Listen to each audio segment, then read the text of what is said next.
Hello, my name is Beck and welcome to a video where I want to talk about the book series that I either want to continue or finish in 2021. The first one I don't actually own, so it really slipped off my radar, and that is The Shadow of the Fox by Julie Kagawa. This is a young adult Japanese-inspired fantasy story, and in the first book, I believe it follows a character who realizes that her monastery or her home is being attacked and burned, and the monk that trained her gifts her with a piece of a scroll and says you need to go to this other place in order to get the next part of the scroll. And this girl is also a kitsune, which is a fox demon. She goes on this quest, but she also runs into this guy who is an ex-samurai, and as well as him there is a demon guy with a demon sword, and so all of them are very unlikely characters that go on this quest together, and she's keeping this piece of the scroll secret from them. So that is the first book, and I liked how it went.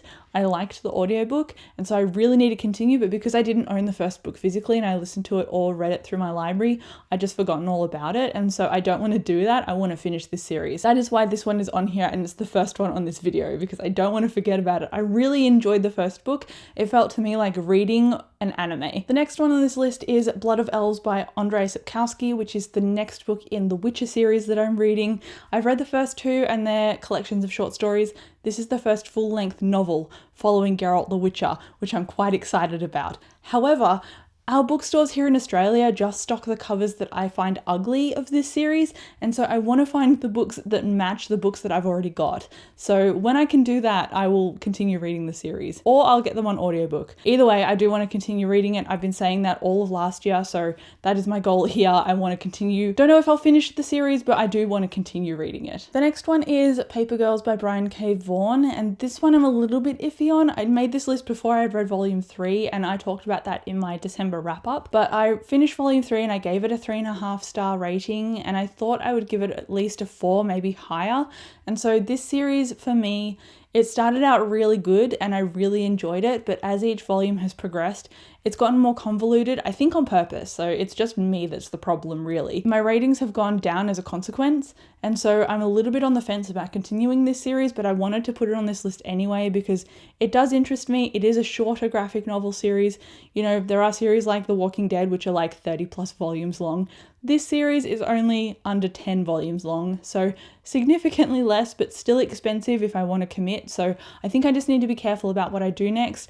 I'm probably going to read the next volume or reread from the first volume and see what my thoughts are and see if they change. So Paper Girls is on this list, but I'm not sure if I'm going to continue and love it or not, or DNF it. We'll see what happens. It is about a group of girls who are quite young. They are in the 1980s and they discover a time machine by accident and get sucked into multiple timelines.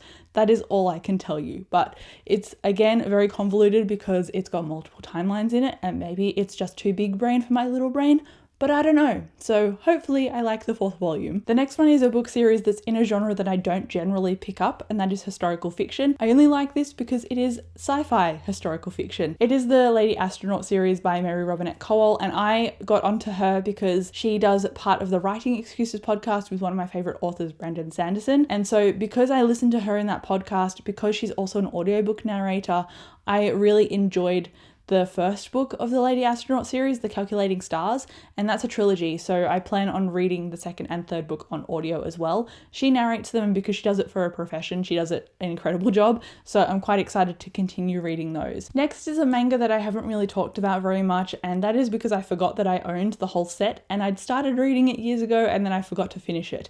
And that is Oran High School Host Club by, I think, Bisco Hattori, if I'm remembering correctly. This follows a group of guys who are at this rich school. They're very wealthy families, and our main character is a girl named Haruhi, and she gets a scholarship to this very rich school, and she just wants to be left alone, and she goes into this room to try and find a place that's quiet to study, and she accidentally knocks over a vase that's worth $80,000 and breaks it. And now she is indebted to this host club, and this host club, it's not like sex or anything, it's just attention, it's just gratification, and it's just interaction. So this host club are interacting with all the girls at the school, and they get paid for their time. And so now Haruhi, to pay off her debt, has to pretend to be a guy and then dress up to get these girls to pay for her time to talk to them, and then that's how she'll pay off the debt to fix the vase. But obviously, because she is involved with all these guys and she has this secret with all of them, it kind of knits them together, and I love the banter and the friendship. This hasn't really aged very well in terms of like sexism because it looks very traditionally at male and female roles, which is not something I go into a book wanting, but it's a series that I loved when I was in high school, and it's a series that I'm going to enjoy revisiting because I liked the characters. And the anime that I watched, it didn't go into the last volumes of the manga, so I don't actually know what the ending is. So I'm looking forward to reading that. I believe it's 18 volumes long. I want to read that. I'm probably going to pick up where I left off, depending on how much I remember. So I only have a couple of volumes left. We'll see. Now this next one is very long. Each of these books are almost 1,000 pages long, and it's The Passage by Justin Cronin. I finished this book last year and I said that I wanted to continue, and I do. This is me holding myself accountable. I don't think I'm gonna finish the series because each book is this thick and there are 4 of them, but I do want to continue it and see how I go. Hopefully I can squish them in, because usually when I start a series I endeavor to finish it as soon as possible so all the details stay fresh, but sometimes I do get distracted, and I do want to read The Wheel of Time this year, so I think I'm going to have my priorities set pretty high. So The Passage is on here. I think The 12 is the second book, so I do want to read that. And I listened to this on audio, so I'm probably going to do that again for the rest of the books, depending on how things fall. I don't know how well I'm going to listen to audiobooks on my commute and stuff, so maybe I'll just fall to reading it physically. But again, that's for future Beck to decide. So hopefully I like The Passage continuations. This is a vampire apocalypse story. That's all you really need to know. In the first book, there is a time skip. So the first third of it is set like a horror book, and it is the first section. And then there's a 100-year time skip, and that goes straight into the apocalypse stuff.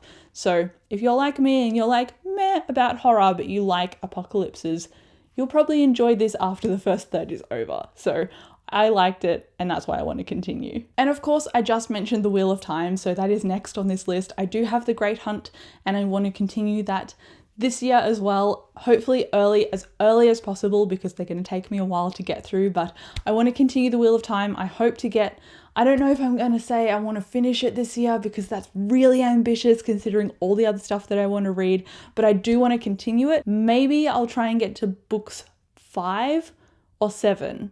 I'm not sure. I'm so scared because I know they're so long and I want to make content about them as I go, so that's going to take me longer. So I'm just going to say I want to read up to at least book 5 in the series and see how I go with that, because I am definitely starting the second book in January or February, and so after that I don't know what's going to happen, especially because I want to do some rereads. So my point is I want to read The Wheel of Time, but I don't know how far I'm going to get, so fingers crossed for me, because I'm going to need all of the motivation I can find. And then of course, last on this list is an old favorite of mine, and it is The Dresden Files by Jim Butcher.